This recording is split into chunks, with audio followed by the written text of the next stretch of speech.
morning. My name is Geeta Rankoff. Thank you for joining us tonight for the WKGA Nightly News at 6:30. We have a bunch of interesting stories for you tonight. First on deck, the assault of Baxter the Bearcat on the Binghamton University campus. This past weekend during the women's lacrosse game against Hartford on the Tao Alumni Field, Binghamton University's mascot, Baxter the Bearcat, was assaulted by a crazed fan. The fan, who is now identified as Wayne Smith of Endicott, rushed down the stands to the sidelines to where the mascot was standing. Smith, 20 and a junior at Binghamton University, ripped Baxter's head off, exposing the student inside the costume. Smith then repeatedly struck the student over the head with his crutches. The players on the Binghamton bench came to the mascot's aid, using their sticks to subdue Smith until security personnel were able to control the situation. The student in the Baxter costume, who we will not identify, was brought to Lourdes Hospital and is listed in stable condition. His family has requested that if you would like to donate to help them pay his medical expenses, you should visit this link, helpbaxterrecover.com. You can also visit our website to find out more information at www.wkga.com/Baxter Women's Lacrosse. Binghamton won the game 7-3 and now advanced to the American East semifinals, where they will face Albany at home on May 12th at 7 p.m. on the Tao Alumni Field. We now turn to our second story of the night. This past weekend on the Binghamton University campus, the annual Spring Fling was held. Hosted by the Binghamton University Student Association, this event was open to students and the public, and drew thousands of students and residents, as it does every year. This year, the event was capped off with a musical performance headlined by rapper T-Pain and rock musicians Walk the Moon.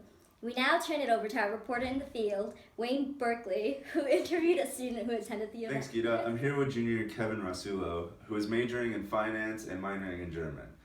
Kevin, I'd like to first thank you for being on with me here. No problem, Wayne. I'm happy to be here.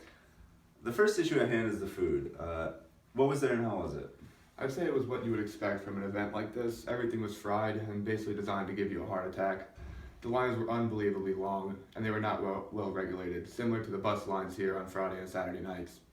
Normally, I'm not the guy to cut lines, but I got fed up and cut the entire bloomin' onion line. Let me tell you, Wayne, it was well worth it. I realized I probably should have shared it with someone else, because there's no way that it was meant for one person. My girlfriend and I also shared the fried dough, which was delicious.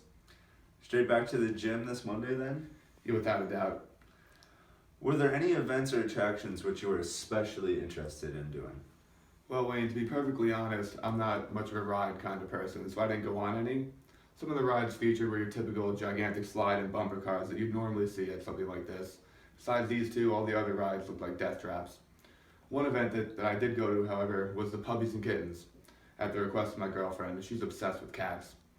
At Puppies and Kittens, there were about 10 dogs and 4 kittens, all brought by students, and you're allowed to pet them. For some reason, college students really like puppies because events like this are very common on campus, especially during finals and midterm weeks. Interesting. Last question for you, Kevin. Then I'll let you go. Did you attend the concert, and if so, what did you think? Yes, I did. Once again, to be honest, I was dreading the concert, but figured I'd see what the hype was about. Neither performer particularly interested me, as I'm more of a heavy metal and heavy rock kind of guy, but I figured I'd give it a chance. I was very disappointed with the performance by T-Pain. I feel like the guy really barely said anything. Everything was pre-recorded and he only performed like 2 songs which he actually wrote. Many of the students seemed to be enjoying it during the concert though. However, many people who I spoke to also felt the same way as me. As for Walk the Moon, oh my god, it was so bad I literally couldn't take it anymore, and left after the 3rd song. The singer was terrible. This opinion also was not only held by myself. Many of my friends who were actually looking forward to seeing the concert were very disappointed, and they stayed the entire show also.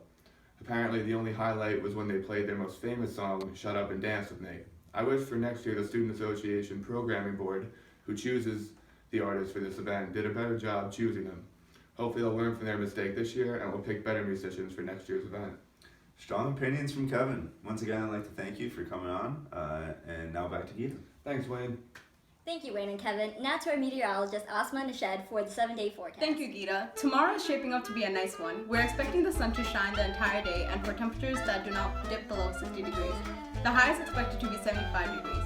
However, the rest of the week is not looking too well. We're expecting the rain from Tuesday until Saturday. The only other nice day of the week is going to be Sunday, when we expect a high of 80 degrees. Back to you, Geeta. Thanks, Asma. Thank you for tuning in to WKGA Nightly News, and we'll see you tomorrow at the same time. Stay classy, Binghamton.